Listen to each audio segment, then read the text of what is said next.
Welcome to another edition of David Bryant Reports, and I am David Bryant.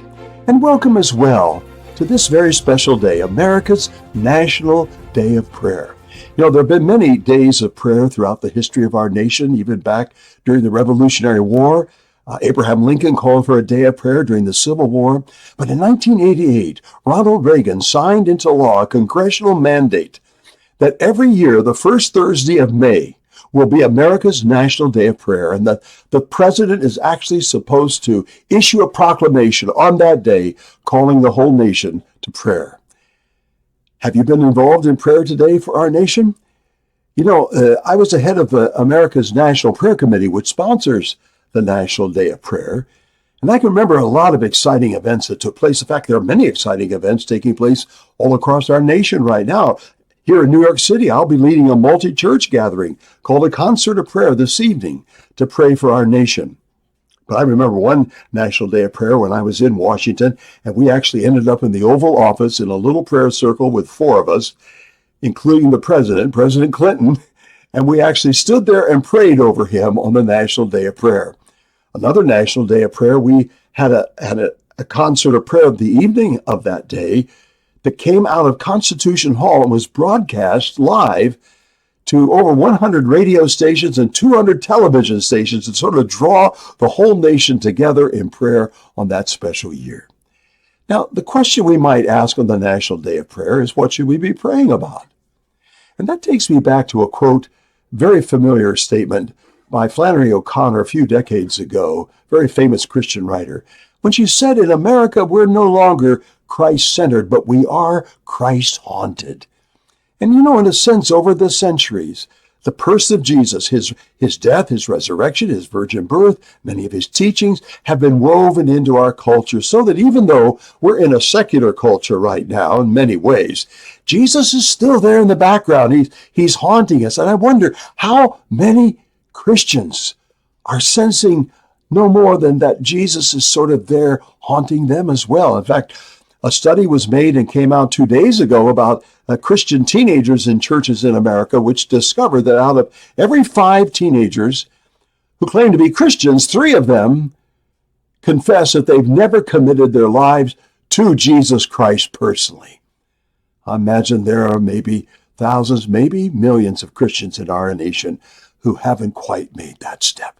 So maybe what we need to pray for, if we're a Christ-haunted nation, is that we would be awakened to all that Jesus Christ is, awakened to him in the fullness of his supremacy, that God would take his word and by the power of his Spirit do a work in our nation, beginning inside of our churches, that brings Jesus from the background and puts him in the foreground. My, what a revolution that would be. And that's why we here at ChristNow talk about the need for an American Christ awakening. So there's a lot that represents that we need to be praying for. That's what we pray for. But the question also is, how do we pray? And to answer that question, I want to share a phrase with you that I've shared for years. And I believe it really represents what the Bible teaches about intercessory prayer. And that's this, that the way we pray is in rebellion. Not rebellion against God, but rebellion against the status quo. Prayer is rebellion against the status quo. In other words, we take God's word and we look at God's Son and we look at God's purposes and all that he wants to accomplish through his Son. And then we look at the world around us, we look at our nation, we look inside our churches, and we realize that what God intends, what he designed, what he deserves, what he desires is not the way things actually are. And we say, we're not going to settle for this any longer. It's a spirit of rebellion. Like we read in Isaiah 62, where it says, "Take no rest and give God no rest until he establishes Jerusalem and makes it his praise in all the earth." Now just think about what that says. We're to keep God up. We're not to let him have any rest until he takes his people and does for them everything he promised he wants to do. And basically, we're saying we cannot live without that. You know, when you look at the Lord's Prayer, the major verbs of the Lord's Prayer, make your name holy, bring in your kingdom, do your will on earth, meet our needs, forgive our sins, give us victory over the evil one. The verbs are all in the imperative. It's a way of coming and saying, this has to happen. Your name has to be made holy. The kingdom has to come. There's a spirit inside of it that says, we will not rest until God does what he said he would do. That he would do it inside his church, that he would do it for the whole nation, and even as a result of that, impact many other nations of the world. You know, Jesus told that parable, didn't he, about a widow who kept coming to a judge demanding justice. And she had no other choice. She had no husband. She had no money. The only hope she had would be that the judge would rule in her favor. And eventually, in the story, as Jesus told it, the judge does rule in her favor because she is so persistent. And then he said to his disciples, this is the way you're to pray. In other words, you're to seek and to ask and to knock. And those verbs, when he talked about that, are in the present tense. Keep on seeking, keep on asking, keep on knocking. Why? Because you say, I cannot live with how things are in my life, in my church, in my community. It's got to change, and you're the only one who can make that change under the lordship of Jesus. And so I will not take any rest until you do what you promised you would do. I call it being person-driven prayer.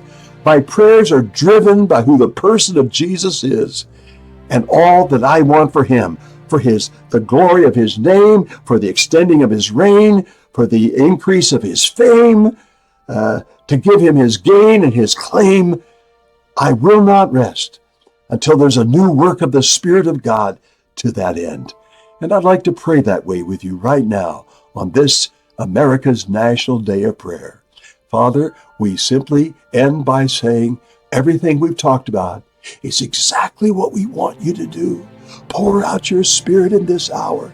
Transform your church. Awaken us to Christ for all that he is. And let that impact every fiber of the life of our nation to the glory and praise of Jesus throughout the whole earth. We ask it in his name together. Amen. Well, thank you for joining me. And be with me the next time as we continue to look at issues going on around us through the spectacular supremacy of God's Son. I'll look forward to seeing you then.